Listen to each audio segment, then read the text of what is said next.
First of all, understand why your mind goes blank. You have to understand this. What is the reason behind this? For that, you have to understand your brain. Then we will understand what is the solution.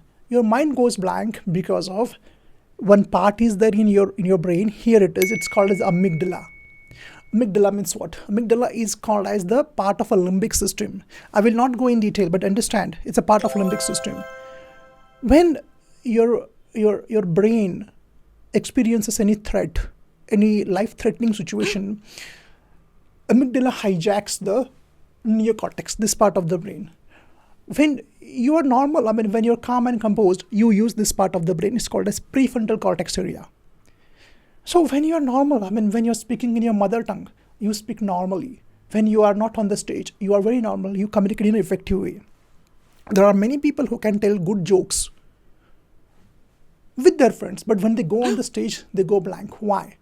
Because when they're speaking with their friends, they're using this neocortex, prefrontal area. It's called as rational brain. But when they go on the stage, amygdala hijacks this part of the brain. We will not go in detail, but when amygdala hijacks, you go blank. And this is the reason why your mind goes blank when you speak in English. Then why only English? Why only English?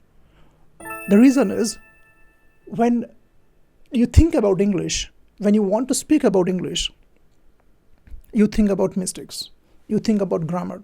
You think about accuracy. You think about perfection. Then you think about, oh my God, if I speak wrong English, oh my God, if I make a mistake, oh my God, people will judge me. They will make a mockery. They will make fun of me. Oh my God. This is what happens. And when you think in this way, your amygdala, we can call it as a monkey brain, hijacks your neocortex, thinking that there is a life-threatening situation. Because this brain was developed millions of years ago when there were life-threatening situations like tigers and lions and all those, they would come and kill you millions of years ago in the savannas. But now, the same brain is still here. And when you try to communicate in English, your mind goes blank.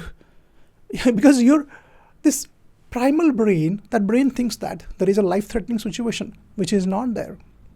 Because you don't die when you speak in English.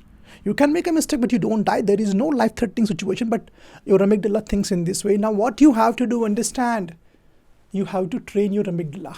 You have to train your emotional brain. And how to train that? There is no tablet for this. There is no shortcut for this. But there are right methods. And the best method is in vivo desensitization technique. In vivo desensitization technique. Okay, this comes from some great psychologists like Ian Paulo. This comes from like John Watson's research is there. This comes from Dr. Albert Ellis. This comes from people who have done a lot of research in CBT and REBT. Aaron Beck is there. Dr. David Burns is there. What they do is, when you have any threat, if you are having this fear of something, for example, you have fear of snakes, then in vivo desensitization technique is used slowly, step by step. Means what? That person is slowly, step by step, exposed to snake.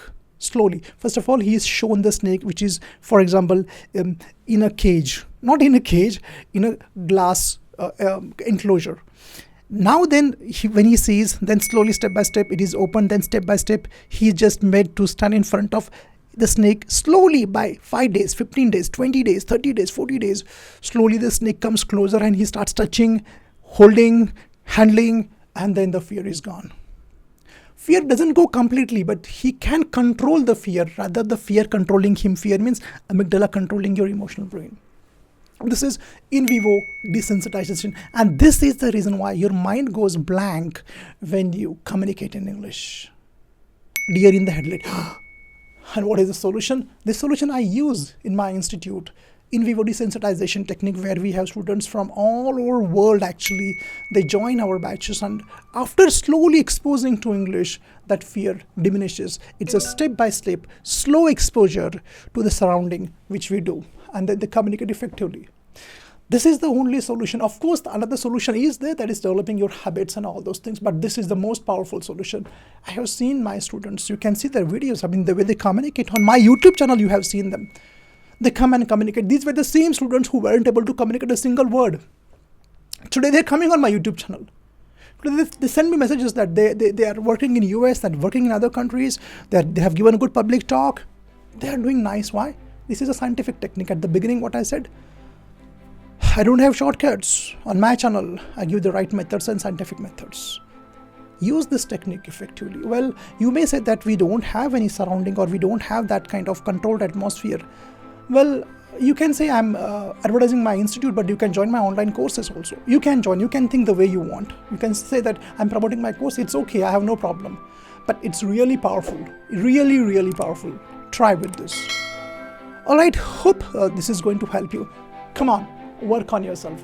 I'm there with you to help you. We will be good in communication skills. Come on, it's possible. You can communicate. You can go on the stage. If Sandeep Patil can do, you can also do it. Take care. Bye-bye.